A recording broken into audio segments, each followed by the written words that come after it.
Ba? For M3 guys, no, matipid talaga siya sa gas at hindi kami nagkaroon ng sakit ng ulo dito. M3 kasi yung S version nito na kulay black, iba yun. Meron siya nun guys. Top speed ko to ng mga 110, 115, siguro mga 112, gano'n, no? Hindi exact na 150.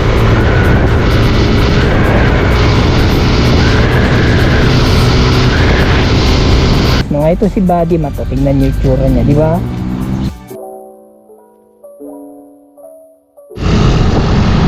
Hindi na malilong, no? Ba? Lang niyaboy. Ba, nabuksan yung ano nila? Dyan kayo? Sa inyo pa yan? Yung basura lang. Ito, ang daming nasira dyan kung dyan bumagsak yung puno. Dito banda. Okay. Yun nga, gamit natin si Buddy Mat guys, no? M3 ni Mami Dirat. Hindi muna si Mojito.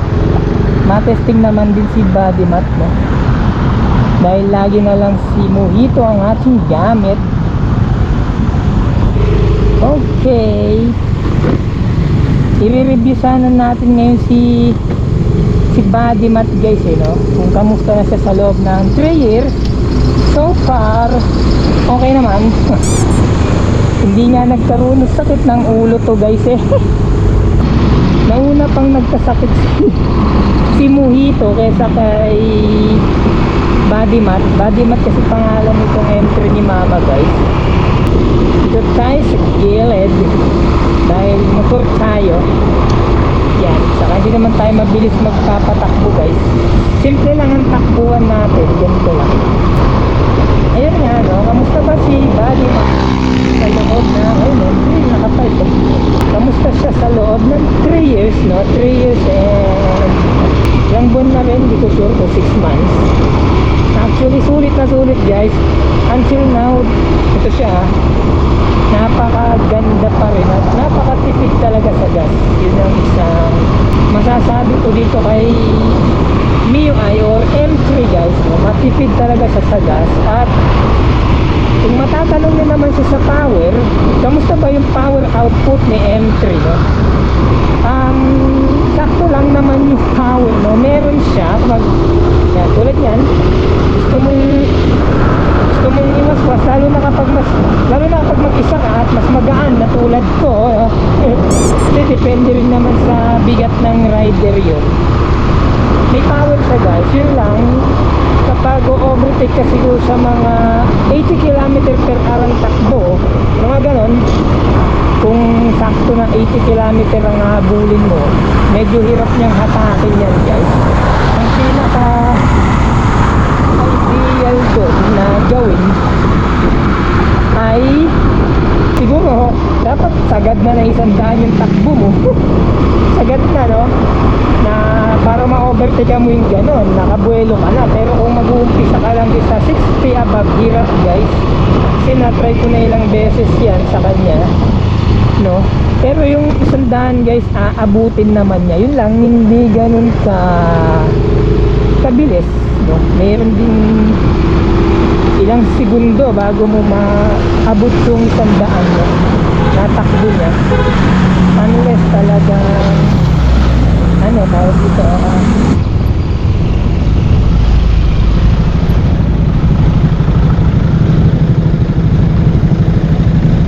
ayun guys, yun yung masasabi ko sa 100, halos hindi ganun ka hirap siya. Kaya niya yung 100 km per hour guys. At yun lang, kung mag-overtake ka sa takbong mga 80 pataas, talagang mahihirapan ka. Ang dapat ay sabagay guys, yung power output kasi ni M3 o MIUI, hindi naman kasi siya talaga bilib sa power, no? Sa fuel efficient talaga siya. At yun talaga yung masasabi kong maganda niya guys, dahil talagang tipid siya sa gas, napakatipid, no? Yung bumiyahe kami na simula Tarlac guys hanggang Anda Pangasinan, no? Balikan nung umuwi kami at papunta, ang ginas lang dito ni Mami Dir guys, maniwala kayo sa hindi,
siya. Although may sira na, masasabi mong meron na, pero doon sa point na kung walang basag, may basag na kasi to dahil sa tagal din. Yun ang isang ayaw ko, yung contender umaalog.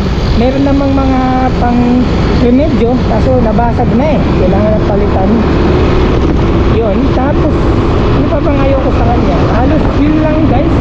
Sa air cooled naman, kung masasabi nyo, meron naman din siyang positive no? Kahit hindi siya naka-liquid cooled guys, ito sa inyo. Nung bumabiyahe kaming long ride guys, hindi kami binigyan ng sakit nito, hindi talaga. Hindi kami nagkaroon ng sakit ng ulo dito sa long ride guys. Sumasabay to kay Mojito guys, talagang hindi siya nag-overheat kung ano man. At yun din ang positive din naman ni air cooled guys, no? Less maintenance kasi nga hindi ka nabibili ng coolant o ano man, di ba? Yun, kung matatanong nyo ako about doon kung alin ang mas maganda, air cooled or liquid, siyempre magiging practical kasi gusto ng karamihan si air cooled na, si liquid cooled, no? Kasi nga mas talagang ibabat mo dahil yun lang, si air cooled mas less maintenance at hindi talaga kami nito pinulit guys. Marami rin namang gumagamit ng ganito, di ba? Sa mga ibang vlogger na talagang anuan, talagang malalayong guy, di ba? Hindi naman sila tumirik o kung ano man. Kung meron man, talagang napakaswerte na nun. Yung sinasabi ko rin guys, sa 1% na yon, pag sumepo sa'yo yung swerte na yun, talagang swerte. Kung tatanungin nyo ako no, kung bakit M3 pinili namin, actually mas mura siya ng Bagya ba? Tama? Kung hindi ako nagkakamali, mas mura siya ng Bagya kay Click, no? Nung kinuha kasi namin to, halos ano talagang ito yung una namin nakita, kaya ito yung nakuha namin. At nga pala guys, kung matatanong nyo ako anong lamang ni M3 kay Click, no? Sa totoo lang, all aspects lamang na lamang si Click, no? Power, sa fuel efficient guys, sa akin parehas ko nang nagamit. Di man naglalayo guys, parehas lang sa tipid parehas lang, depende na lang sa riding habit. Talagang puro waswas malakas sa gas yan. Although meron namang ibang matipid pa rin kahit malakas, kahit waswas, diba? Parehas silang tipid, pero sa lahat ng aspeto lamang talaga si Click, no? Lamang dahil sa gas tank pa lang 5.5 si Click, si M3 4.2, diba? Dun pa lang naka liquid cooled si Click, si M3 air cooled. Sa power lamang din si Click, diba? Pero minsan kasi nasa driver na yan, diba? Kaya kinuha natin yung mga gantong motor para tipid, convenient, diba? Tipid sa gas, hindi yung matakaw sa gas, yung ganon. Tapos kung anong lamang niya sa akin ito ang sigurong tingin ko na lamang niya kay Click, no? Kung napansin nyo na ay yung yung stop and go. Hindi ko sure kung meron si Click na ganon, alam ko wala. Kay M3 kasi yung S version nito na kulay black, iba yun, meron siya nun guys. Yun yung masasabi ko, meron siyang stop and go dito yun sa may kanan ko.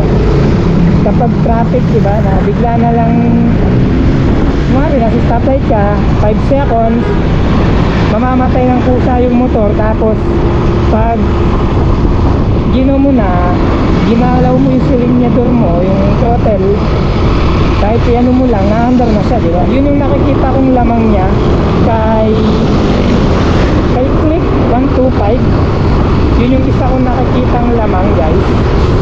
Sa Click alam ko wala hindi kasi sa Click 160 or parang wala din.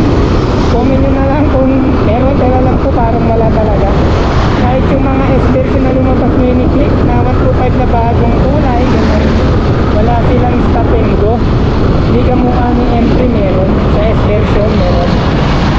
Doon kami nagkamali nun. Sabagay Parang wala pang S version noon eh. 2021, mga ganong taon. Tatanungin nyo ako sa top speed niya guys, no? Sa top speed ko na to nung kami ni mama, umuwi kami ng Binmalay, Pangasinan guys. Wala pa akong GoPro noon. Hanggang sa si mama guys ha, mayroon kaming mga dito sa Gulay Board, marami kaming karga guys, loaded kami.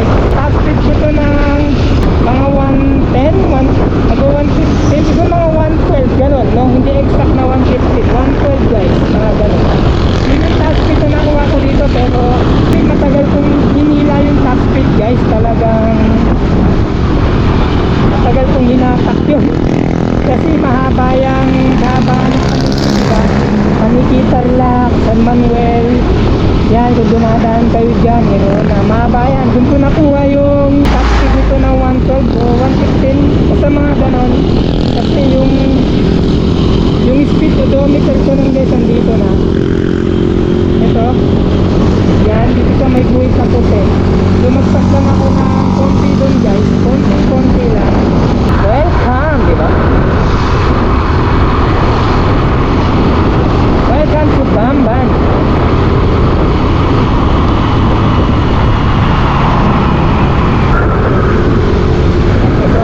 Sa tower, oh, meron naman, di ba?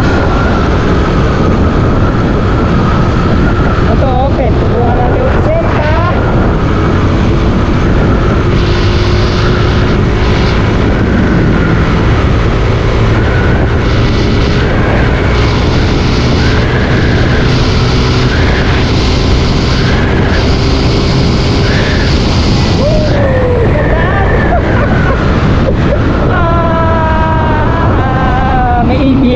Hindi, wala, joke lang. Sandaan guys. Diba mabilis naman niya inatak yung isang daan eh, no? Diba? Yun kasabi ko na kailangan nakabuelo ka na bago mo ma-overtaken yung mga tumatakbo ng 80 above. Ganun. Kaso kung isang daan yun, wala, di mo talaga ma-overtaken. O 90, mahirap. Pero at least nag-isang daan. Diba? Try lang natin guys ha. Try lang. Hindi pa top speed yun actually. Yung throttle guys, hindi pa sagad. Hindi pa talaga sagad, no? Konting-konti na lang sagad na. Ramdam mo naman eh. Talagang mga kaya ko siya pa rin i-top speed ng 110. Yung dati siguro 110, 115 siguro kung mahabaan ng labanan. Mga ganon.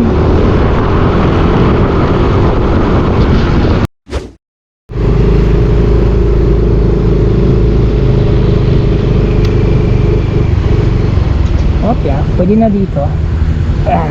Diba? Yun guys, dito yung death march at ayun nga. Napag-usapan na natin yung ayaw ko sa kanya, saka gusto ko guys, no? Ito si Buddy Mato, tingnan nyo yung tsura niya, di ba? Yan yung kay mama na talagang alagang-alaga niya yan guys. Naka top box na rin siya at di ba? Yun lang oh.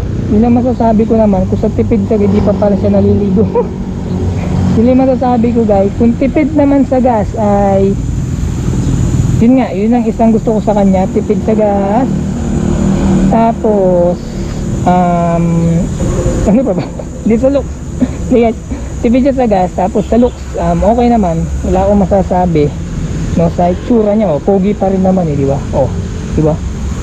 Yun, tapos kung sa S version guys, sakit pa ako kaya pinipilit ko. Sa S version meron kasi siyang stop and go dito, di ba? At nakita nyo na rin naman na nag-isandaan siya. No, mabilis rin niyang inatak yung isandaan, naka top box pa tayo nun. Yun ang mga gusto ko sa kanya, tipid sa gas, napakadaling ipasok sa traffic, no? Kasi maliit.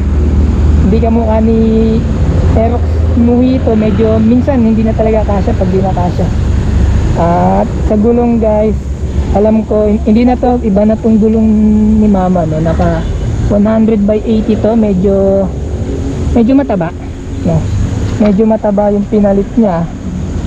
Sa harap ay naka 80/80 na Beastar yata.